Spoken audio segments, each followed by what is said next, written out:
nangwaka opika pende di eloko yango bozelaki ye sango ya mokweke ya mbiji mpo na bino nyonso baressortissant sud ubangi bana ya gemena ya bino yango yo compagnie africaine d'aviation CAA na mokuse oyo amesana kopesa bilengi azongisi bavol na ville ya gemena désormais bokobanda kozwa 2 fois par semaine veut dire lundi na jeudi bavol vers Kinshasa gemena Kinshasa kasi bavol yango mpe na avion bimpuka te kasi na Airbus A320 CAA elengi bangwaka boa elengi boa suka po moto eloba etumba nangwaka opika pende akosa te po bompikiliki boa nango pardon CAA 30 ans d'expérience mokoka na service ya peuple congolais mokili emona mpe ndima lelo asopeli bana gemena luxe ya mpepo pe savoir faire na ye na CAA mosala se mosala mardi et là mon abota la vidéo merci pour vous avez sur la télévision la vidéo pour la l'info lingala journal il y a peuple pour la peuple tout pour la journal pour le commission qui président de la commission électorale nationale indépendante Denis Kadima Kazalié à solo la qui na délégation à centre carton oyo qui investi na mission internationale d'observation électorale Stéphane Skandi a fait une nouvelle détail.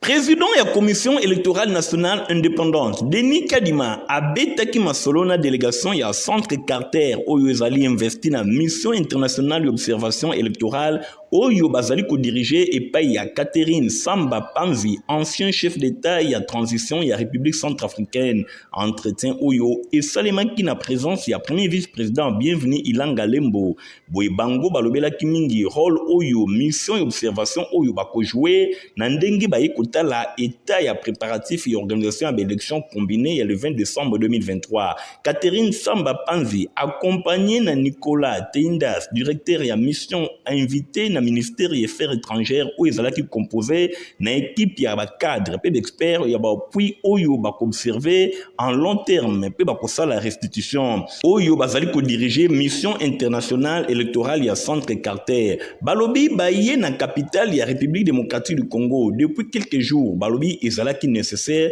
ba poussa na pene ya président ya CENI pour na koza information na état ya avancement ya processus électoral pe surtout koyeba ba principaux défis oyo ezali epai ya CENI pour na processus oyo eyeba na kotambola na ba bonne condition ce qui ezali possible. Président ya CENI a rassuré bango na inclusivité ya processus oyo ndenge ezalaki souhaité apesi bango pe d'information ya ndenge na ndenge pour na déploiement ya matériel lourd pe sensible pe lisusu atalisi bango ba effort oyo ezali fourni pour le 20 décembre 2023 ba scrutin oyo eyeba na kosalema na ba condition moko kitoko ndenge Catherine Samba Panzi atalisaki ancien chef d'état ya transition centrafricaine organisation non gouvernementale à but non lucratif Centre Carter oyo esalema na 1982 et pas ya ancien président ya États-Unis Jimmy Carter. Objectif ezali ko faire progresser kimia pe ko faire participer promotion ya démocratie na mokili mobimba.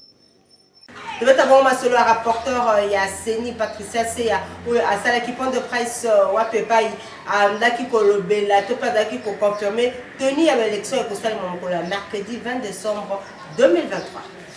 Rapporteur de la Commission électorale nationale indépendante, Patricia Yamoulela, na point de presse ou na maison des élections na commune ya Gombe, a confirmé tenue à l'élection où ils allaient combiner le 20 décembre 2023 avant après sa dernière directive où ils étaient na l'élection. À lobby élection et Kosalema, mercredi 20 décembre, conformément à calendrier électoral où ils allaient publier le 26 novembre 2022, ndenge atalisi donc dans 48 heures to 24 heures, l'élection où et Salema boya abordaki mingi ba question oyo etali organisation mingi état de lié ya déploiement ya ba matériel pour campagne électorale silence électoral oyo et bandit déjà boye déploiement et publication ba résultats provisoires et pas ya CENI pour na oyo etali l'élection le 20 décembre Patricia Yamoulela a confirmé que ministère mon côté ezali ko entourer tenir ba scrutin oyo ba congolais nyonso ba kokende na ba urne le 20 décembre 2023 na ba territoire territoire nyonso ya République démocratique du Congo.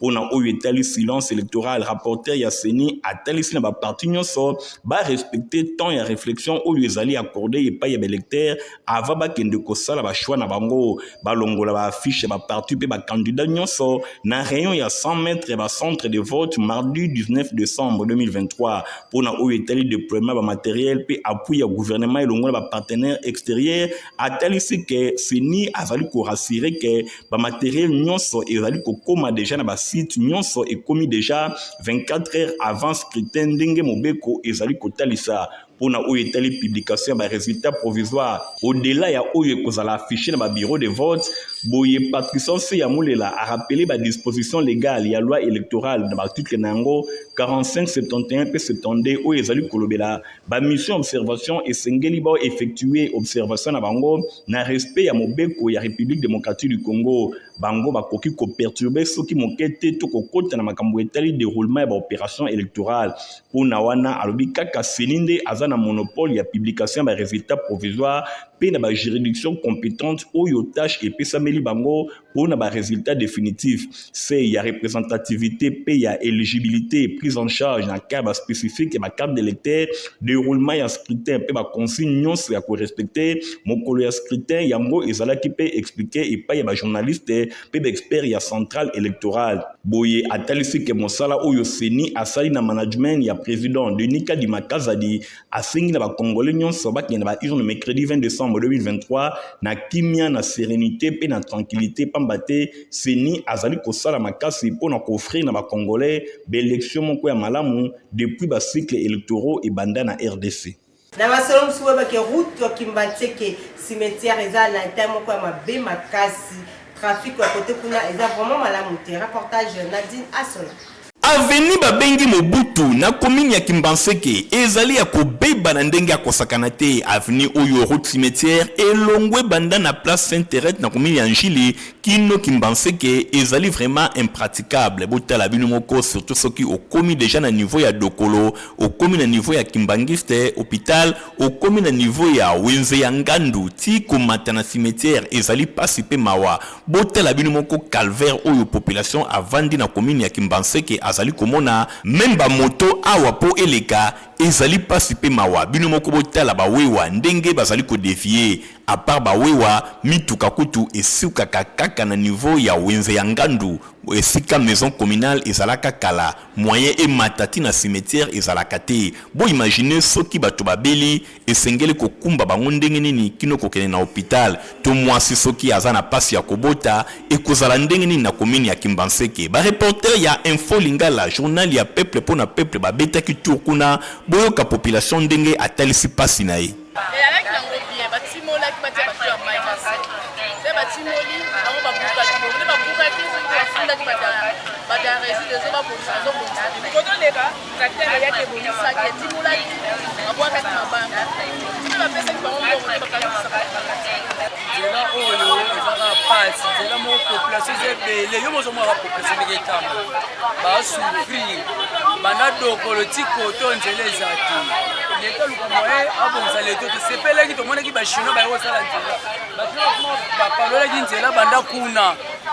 Tiba matiti likolo kuna kota kola beya mais les ministres omona ba chino bazwa ba biloko na bango nyonso bazongi sango oto ko sala te ba pesi sombongo te ba doit souffrir la mai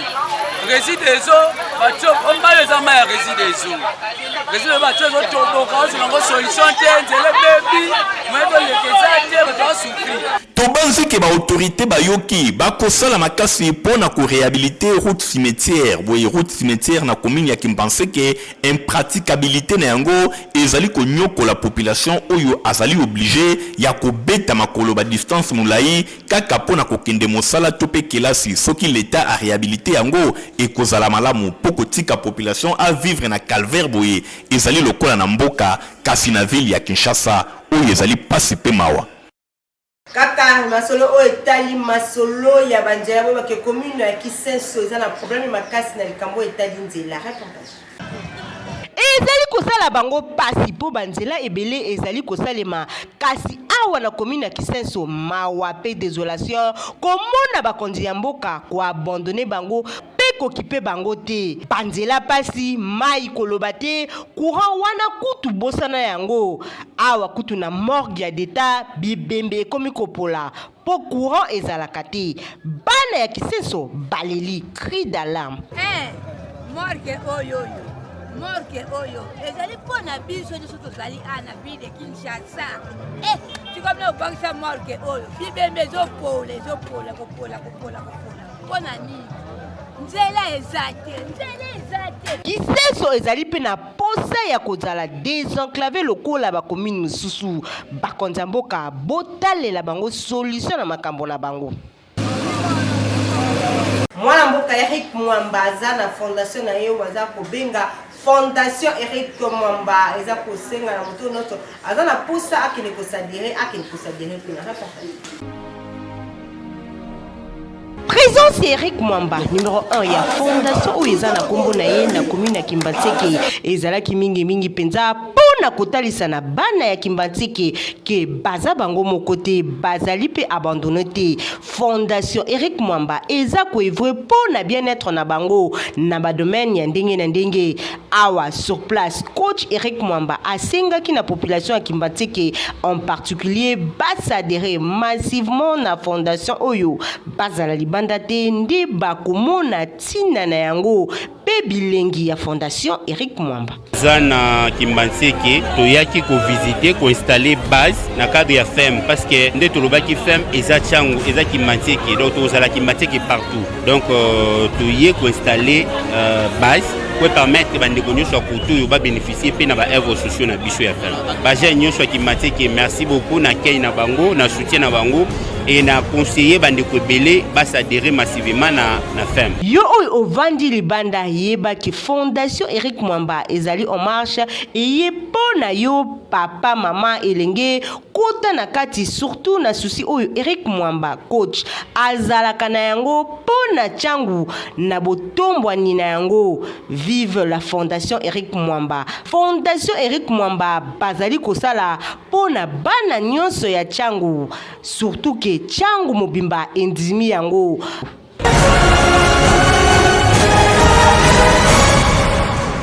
Tout proche de la population. Commune ya Matete na quartier Kintsaku eza ya kobeba makasi nzela etawana eza vraiment malamu te reportage. Tozali na commune ya Matete mingi penza na quartier Kintaku wapi epai banzele ezali ya kobeba bafulu kutu koloba te botala bino moko mituka elekaka lisusu te surtout pona kokoma na kisenso population oyo bazali kolela tongo pe pokwa surtout pona bafulu oyo ezali komya ba maladie ya ndenge na ndenge. Toza na problème yo moko tala kaka ba mai bafulu soki ozibo ke kuno kuta tala fula munene okende boye bakandi bapoza mapango bato bakoma obimela kaka na batine mpona nini avenir na biso eza ya kobeba yo moko omona ndenge ezali Kintaku eloko kaka tokosenga na bakonzi eza kaka lisungi bakotalela biso Kintaku tala mama balongolela biso fulu oyo tala fulu vraiment liboso ya lupango moyo tobimisa te koteka ezali te mpona nini salite eleki makasi tobandi ke bosenga ya population eyokani na matoi ya bakonzi po soki banzela ebongi pe bafulu elongwe ekopermettre na population ya coin oyo bavivre na bacondition ya kitoko. Route city train na commune ya Matete depuis babanda misala na yango esilaka te ti lelo reportage héritier mapinevro asalaki constat. Nzela oyo bozali komona babengaka yango route city train lelo ezali kobengama nzela ya bralima na commune ya Matete mikolo eleki ezalaki ya kobeba makasi misala ebandaki pona kobongisa nzela oyo ezali raccourci bamituka ezali kouta boulevard Lumumba ekoti na petit boulevard na commune ya Matete ezali kosala raccourci na quartier Banunu Malandi ti na wenze ya Matete oyo ezwami na grande route kasi kobeba na yango esalaki pasi mingi commune ya Matete ekomaki na banzela moko limité babandaki kobongisa pe basukaki na nzela ebotaki na yango matiti même ndunda ebotaki na nzela oyo surtout côté ya virage ya quartier Malandi toujours na commune ya Matete population alelaki makasi balobi misala ezongi kasi suwe ya population ezali komona misala ekende ti na suka. maloba nanga ezali kwa bazosala boye bakontinue yango esila ntina suka tomona ndenge esalami malamu ndenge nzela ebebaki olokende ezali asobi otemika awa ozopama otransport okekisami mais soki nzela ekobeba oza transport foke etiki ntango kuna mais soki ezali mwa avantage mpo anini na koteka na biso koteka ekozwaka malamu bandako mpe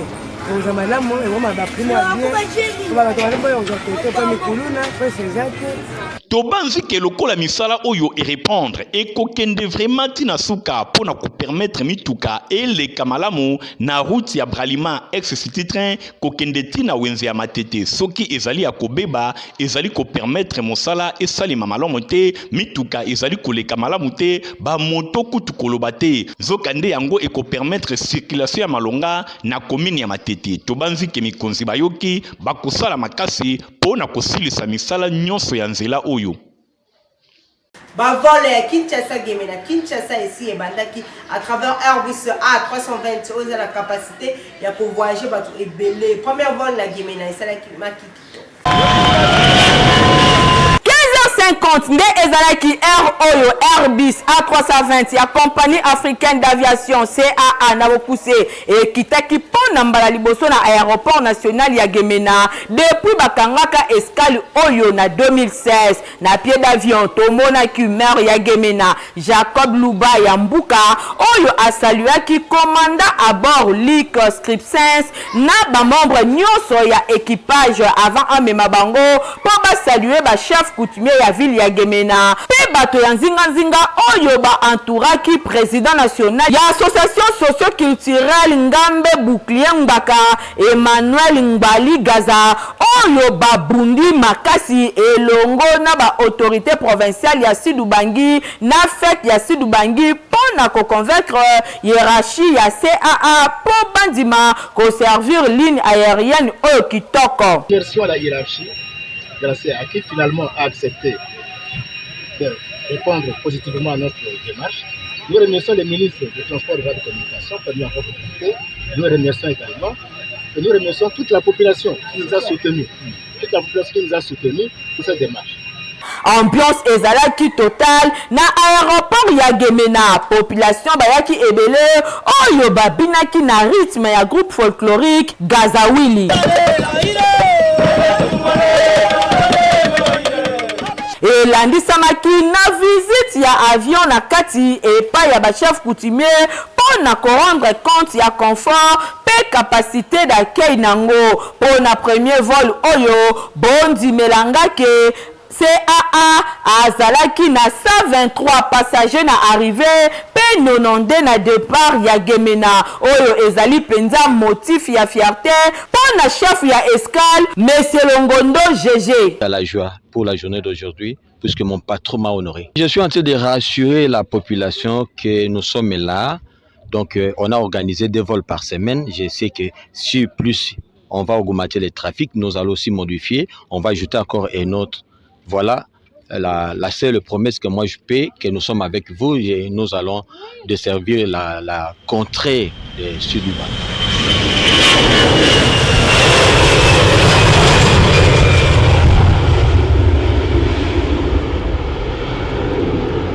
La route bypass embouteillage c'est ça ma casse à cause de la remorque pour route Congo central. Reportage. Bakumbi mituka oyo balekaka na route bypass bazali konyokwa manandenge ya kosakana te embouteillage tango nyonso embouteillage monstre ezali konyokola bango botala bino moko na route bypass ba remorque oyo eutaka na province ya Congo central nzela kaka moko yango elekaka kasi lokola mikolo eleki ba autorisaka bango bakotaka na ville ya Kinshasa même na moi balongolaka mobeko ya koloba après 21h kasi bakomi kokota na moi ekomi lisusu chemin de la croix tango bazali kokota nzela oyo ezalaka moke botala bino moko bilili ndenge ezali kolakisa esika ya kotia lokolo ezali te population voire même bakumbi mituka bazali konyokwa manandenge ya kosakana te.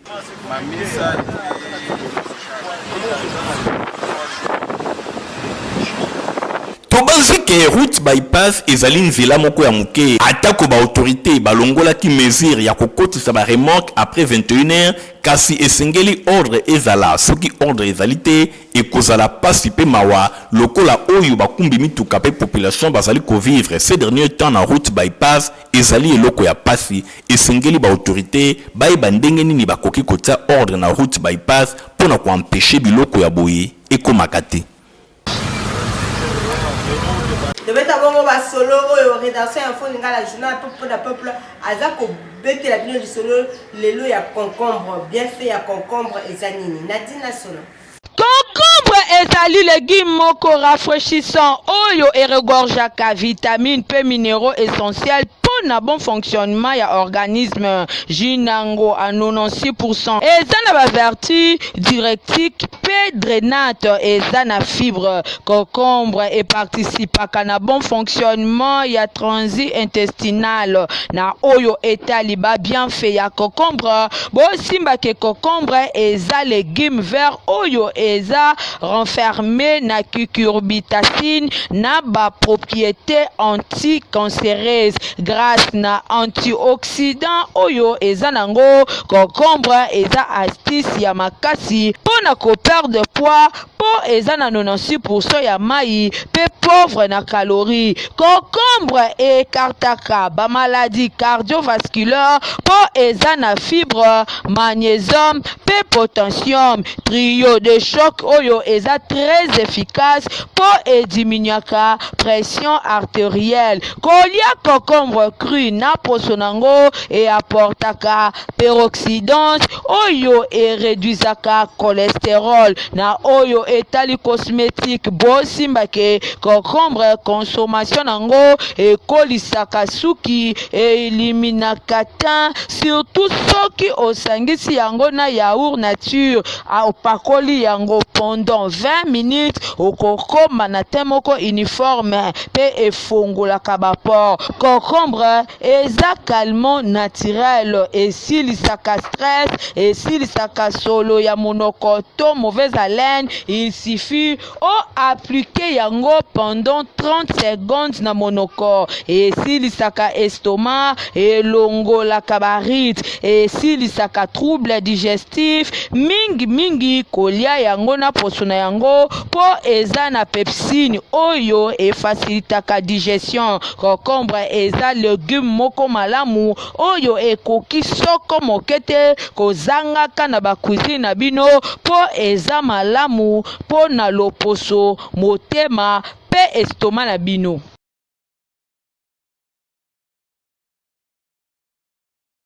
Mwana mboka papa griffe aza kosala basapato kitoko na mokolo ya bonne année to pe ya Noël bokende kosomba basapato ya qualité bokokuta yango na 7e rue Limete Petit Boulevard.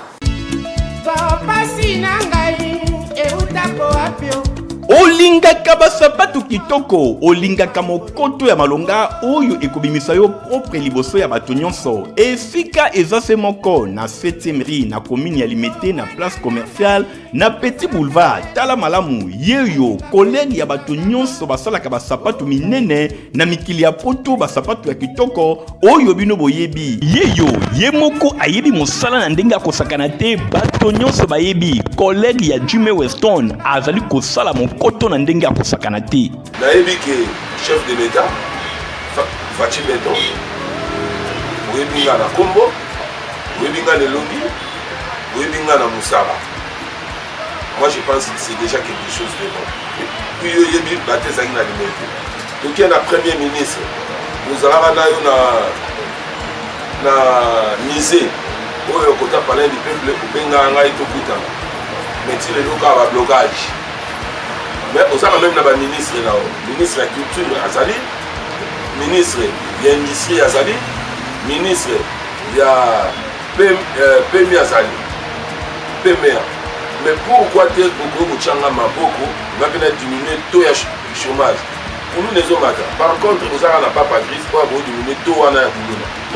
pour encadrer jeunesse, pour transformer bango, si vous avez pour ça la sapate. Est-ce que vous avez besoin de ça pour nous? Je ne pense pas. Automatiquement, Aoluka, Azala, responsable pour qu'il y ait des familles. Mais pourquoi naza été pourquoi nasolaka mpe na vie na nga Gentili Ngobila oyo adjoint na ye ezali chez Koko Mulumba fils gouverneur Gentili Ngobila namonaka même bonne foi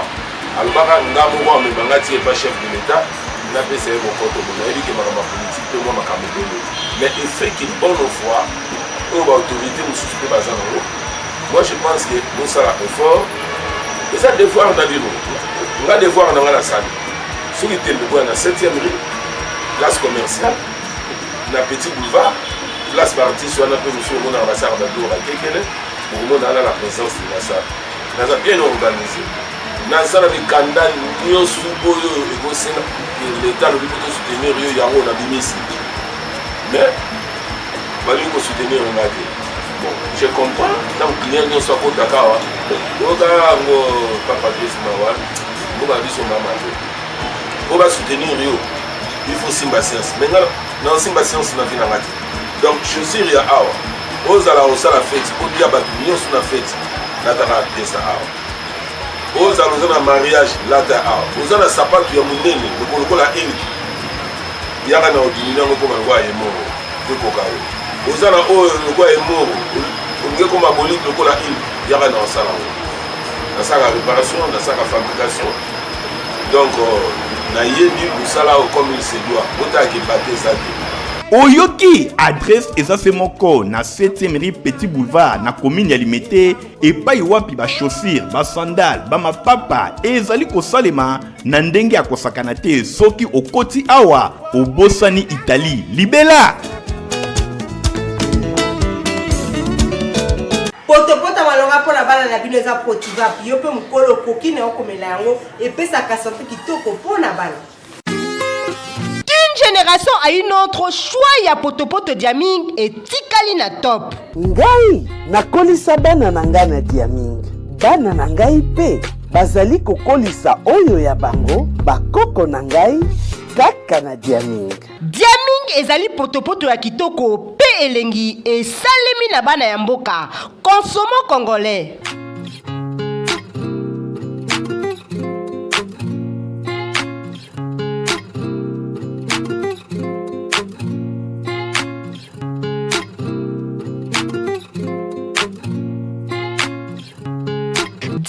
Ezali repas complet, protéines, vitamines, pe énergie. Eza possible que bana na bino ba kola na intelligence pe bo kolongono na nzoto. Lokola libota ya ngalfa oyo bazali kolia diaming. To fidéliser mabota na bana na biso na diaming lia otonda d'une génération à une autre. Bozalaki ebele mpona kolanda info linga la journal ya pe mpona pe soki kosepe nango kisa merci na Igor Ntingi Matomi nazalaki na nsima ya caméra concours rédactionnel ya Nadine Asona héritier mapindemi ya supervisaki journal oyo montage etimaki ba ya Fabrice Lundombi Stéphane Skandi azalaki na coordination ngala minute epesani rendez-vous mikolo ezali koya au revoir ai etumba na ngwaka opika pendedi eloko yango bozelaki yeye sango ya mokweke ya mbiji mpo na bino nyonso baressortissant sud ubangi bana ya gemena ya bino yango oyo compagnie africaine d'aviation CAA na mokuse oyo amesana kopesa bilengi azongisi bavol na ville ya gemena e désormais bokobanda kozwa 2 fois par semaine veut dire lundi na jeudi bavol vers Kinshasa gemena Kinshasa kasi bavol yango mpe na avion bimpuka te kasi na Airbus A320 CAA elengi bangwaka e boa elengi boa suka po moto eloba etumba na ngwaka opika pende akosa te po bompikiliki boa nango pardon CAA 30 ans d'expérience mokoka na service ya peuple congolais mokili emona pe ndima lelo asopeli bana gemena luxe ya mpepo pe savoir faire na ye na CAA mosala se mosala